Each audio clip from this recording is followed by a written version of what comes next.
Hello and welcome back to Liverpool Transfer Daily here on the Blood Red channel. I'm your host Edward Kay and I'm joined today by Emmet Gates, and we're going to start by discussing a reported summer move confirmed by the Telegraph. They're reporting that Liverpool have sealed a deal for Matheus Nunes to join the Reds in the summer for a reported £44 million, I believe it is. Obviously a little bit more than we would have hoped to have spent when we were being linked with him in the summer before Wolves picked him up. Emmet, a lot of people crying out for a midfielder this January. Do you think that's going to prove a bit of a source of frustration for fans that obviously we won't be seeing him until the summer? Yeah, I think so. I think, we've all seen how the season has gone so far. And, we saw in the performance against Brentford that Liverpool are really in dire need of midfielders now.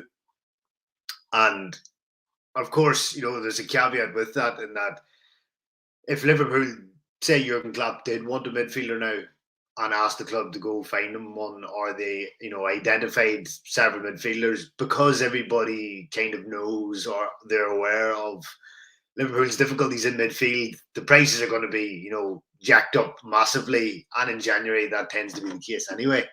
So I think Liverpool were kind of on a no-win, no matter which path they went down. But I do think we all recognise that there is a serious need for a midfielder now to kind of steady things up. Because, the current batch, they're either out of form or they're aging, or it's a combination of both. And it's leaving the defence exposed. And we saw that against Brentford, and we've seen that, at various stages of this season. And so the fact that maybe they get Matheus Nunes in the summer really doesn't help Liverpool in the here and the now.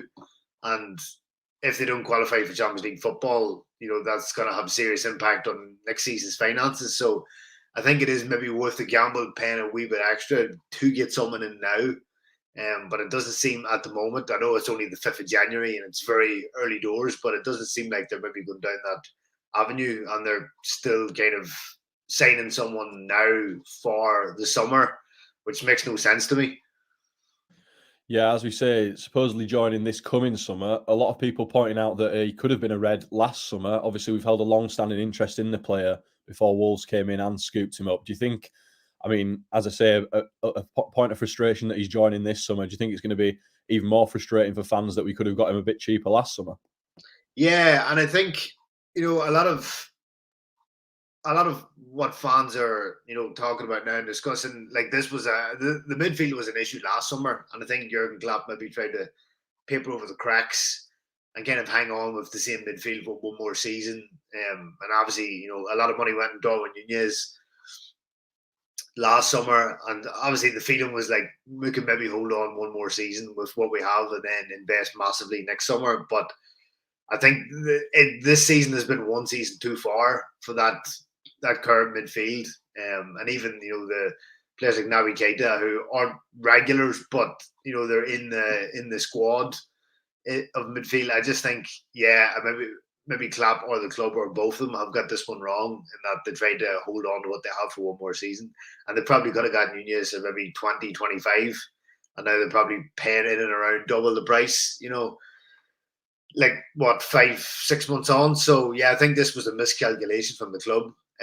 But again, as like I just said, it doesn't really help Liverpool here and now, which is what they need. They need help here and now, not at the start of next season. Yeah, as you say, Liverpool needing help here and now. Obviously, Cody Gakpo was the January signing that we've got in so far. Hopefully, we'll be seeing his debut this weekend against Wolves. But do you think that signing of Cody Gakpo has impacted Liverpool's ability to get a midfielder in this January window?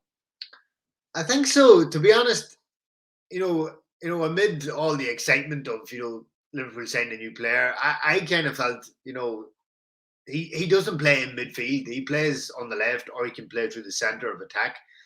But I kind of thought to myself, how is this going to help Liverpool's midfield now?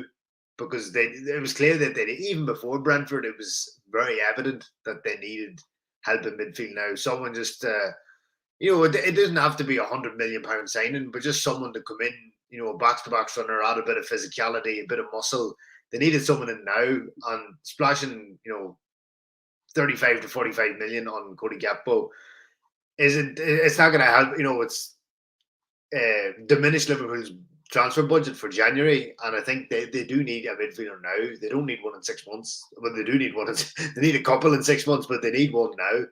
And it was a bit of a head scratching signing for me, to be honest. I know they kind of went early on him, now like they did with Luis Diaz last season because they wanted to wait to the summer, and their hand was forced. But I do think that midfield should have been a priority, and if they had to miss out on Gakpo, then fair enough. But I do think midfield is an issue that needs sorted out now. Yeah, I think there is an argument there that Liverpool have maybe prioritised wrong in January getting Gakpo in. I think he was obviously. I think it's a good signing. He's needed with us having played Oxlade-Chamberlain on the left 3 games in a row. That's not ideal, is it? But yeah, I think you might be right in that maybe a midfielder should have been a higher priority. A lot of people in the comments saying that the sort of player we need is, a press monster that's going to battle in midfield. We've got no Klopp type runners. Obviously, this midfield has evolved quite a bit over the time we've been watching it. Carragher on Sky complaining that, pointing out that it's become a lot more technical than it has pressing. And Matheus Nunes, do you think he fits that technical mold more? Yeah, I mean, to be honest, I can't confess to watch a lot of Nunez. I don't watch a lot of Wolves games, to be honest. It's highlights here and highlights there, but he does seem more like a technical type player rather than a Gini Wijnaldum, say, who's physical, muscular, can get up and down. And I think if I'm right, Jorger kind of compared this Liverpool side to the way Arsenal kind of developed over the years, where they went from like Patrick Vieira and Manu Petit to very technically skilled players like Cesc Fabregas. Just like Arsenal became a midfield of Cesc Fabregas's. And you kind of can see Liverpool go in that direction. Obviously, the Thiago signing was very, emblematic of that. And Fabinho can be physical and muscular, but I think Fabinho's burnt out, to be honest. I think he's got a lot of mileage in the clock.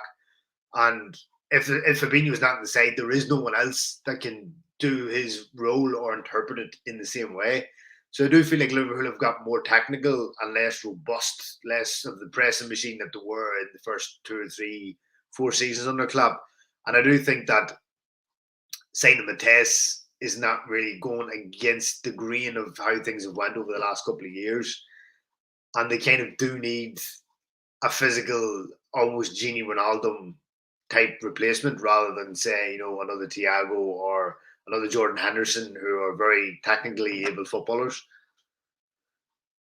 Yeah, that's something you see a lot online now. A lot of sentiment arguing that we never really replaced Wijnaldum, and that's where that Liverpool have been becoming more technical. I definitely would agree with that. I would have liked to have seen a Wijnaldum replacement. I think he was a great player in Liverpool's midfield, despite not being the most technical. He's just his pace and his power and that ability to break up attacks. But we'll move on now to some pretty bad news for the Reds. Liverpool's misery from that Premier League loss to Brentford continued when we found out that Virgil van Dijk's undergone a scan on his hamstring and the results were worse than first feared, looking like he could be set to miss the rest of the month. Hopefully could be back for that Real Madrid Champions League clash. But how much of a miss is he going to be, Emmett?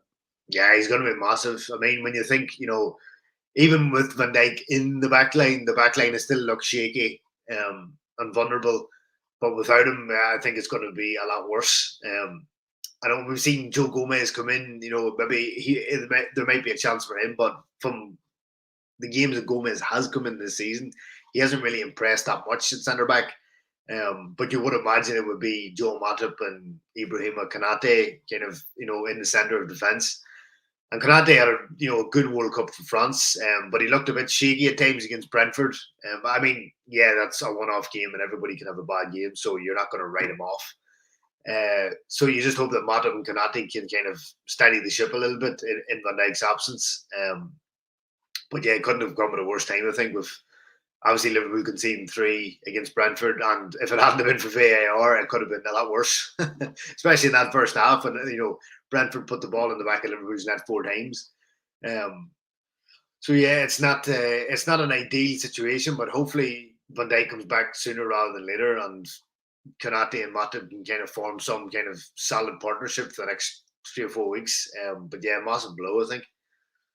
Yeah, I mean, Matip and Konate, obviously, two pretty top centre-halves, but thankfully centre-back is a position where Liverpool have a little bit of depth, as you mentioned, with Joe Gomez, obviously Nat Phillips will be vying for some minutes as well. I think he's only played in the Premier League against Crystal Palace this season. So do you think that it's a question of whether Matip and Konate can stay fit, or do you think Joe Gomez and Nat Phillips might be thrown in there as rotation as well? I think you're probably going to see Matip and Konate as the starting two, and then maybe Joe Gomez and Phillips further on down the pecking order.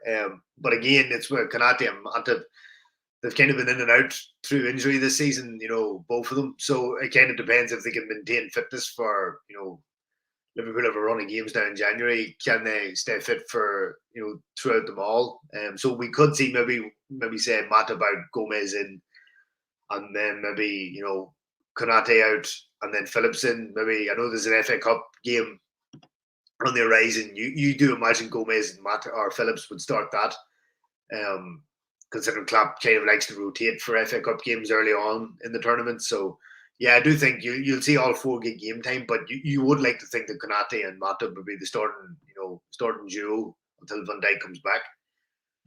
Yeah, as we say, hopefully them two can stay fit, and hopefully it'll be a nice boost for Liverpool fans getting to see Cody Gakpo this weekend, as we expect him to make his debut against Wolves. But that's all we've got time for here today on Liverpool Transfer News Daily. So, Emmett, thanks for joining me, and we'll catch you next time.